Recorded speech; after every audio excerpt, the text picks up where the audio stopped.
इंदौर पर भी नजर डालना बहुत जरूरी, क्योंकि यहाँ पर तो मरीजों की संख्या अब 1000 के पार हो गई है। 24 मार्च को इंदौर में पहला केस आया था कोरोना संक्रमण का और आज 24 अप्रैल है, यानी कि एक महीने में 1000 संक्रमण मरीज इस वक्त इंदौर में है।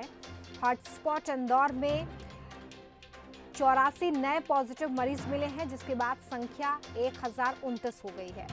आपको बता दें कि गुरुवार को ही कोरोना पॉजिटिव मरीजों में से 2 ने दम तोड़ दिया और इसी के साथ इंदौर में मरने वालों का आंकड़ा 55 हो गया है। मध्य प्रदेश इस लिस्ट में दूसरे नंबर पर है, जो ये बताती है कि कोरोना संक्रमण की वजह से सबसे ज्यादा जाने किस राज्य में गई है।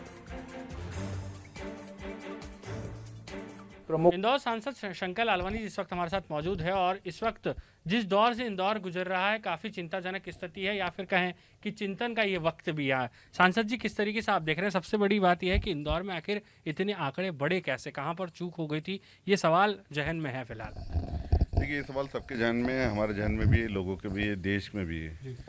ये बात सही है कि शुरुआती दौर में जो कसावट लानी थी वो कसावट हो नहीं पाई। मुझे लगता है कहीं ना कहीं हम देर से भी जागे और कसावट में जो होनी चाहिए थी वो नहीं हो पाई। तो गलतियां शुरुआती दौर में हुई और मुझे लगता है प्रशासन ये भाप नहीं पाया। जबकि मैंने पहले ही यहाँ मार्च के प्रथम सप्ताह में बैठक ली थी और उसमें कहा था, क्योंकि हमको केंद्र से निर्देश मिले थे, लेकिन उस समय सरकार चूंकि हमारी नहीं थी और जिला प्रशासन भी उस समय इतना एक्टिव नहीं था। लेकिन अब वो उसका भुगतना ये है कि हम देख रहे हैं किस प्रकार से 900 से ज़्यादा केस आए, लेकिन उसके बाद कसावटें हुई है। लेकिन ये बात सही है कि स्थिति चिंताजनक है। अब धीरे धीरे इन दिनों आपने देखा होगा मरीजों की संख्या कम हो रही है, धीरे धीरे कम हो रही है, उनका ट्रीटमेंट भी हो रहा है, ठीक होकर घर भी जा रहा है और उनका इलाज भी हो रहा है। इंदौर से कुछ छात्र बाहर थे कोटा में, उन्हें भी इंदौर पहुंच चुके हैं। किस तरीके की स्थितियां रही हैं, क्योंकि बहुत सारे छात्र अब भी बाहर हैं, उन्हें इंदौर लाने के लिए क्या कोशिश की जा रही है? हमने एक प्रयास किया, केंद्र सरकार से बात की, प्रदेश सरकार से बात की और सबने सामंजस्य होकर हमें बसें भेजी गई और बसों के माध्यम से वो यहाँ छात्र आए और अलग अलग रूट की जो बसें तय की गई थी, जैसे उज्जैन, इंदौर, खंडवा, इस रूट की बसें तय की गई। 157 बच्चे उसमें आए और 9 बसें की थी। एक बस में औसतन 12-13 बच्चे आए थे और उनको रात को यहाँ पहुँचे थे। करीबन यहाँ इंदौर में वो 2 बजे पहुँचे, उनको वहाँ पर स्क्रीन टेस्ट किया गया और उसके बाद हर एक को घर पहुँचाया गया। सवाल यह है कि संसाधनों की कमी अभी भी नज़र आ रही है। पीपीई किट की हम लोग बात करें या फिर जो रोज़ाना सैंपलिंग हो रही है उसकी जांच के लिए मशीन है, इसकी भी कमी है। क्या आपको लगता है आने वाले दिनों में ये कमियां दूर होंगी तो उससे इंदौर को कुछ न कुछ फ़ायदा मिलेगा?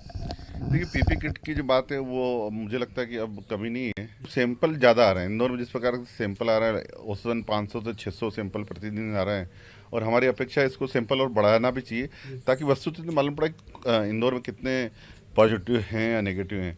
तो धीरे धीरे संख्या बढ़ी, लेकिन बैकलॉग जो था सैंपलों का वो ज़्यादा था। आज भी 1000 से ज़्यादा सैंपल बैकलॉग में हम कल से लगे हुए हैं कि इनको कैसे टेस्ट कराएं। एक बात जरूर है कि जब ये 1000 सैंपल जाएंगे तो हो सकता है इसमें से कुछ सैंपल एकदम पॉजिटिव आए तो ग्राफ एकदम बढ़ जाएगा।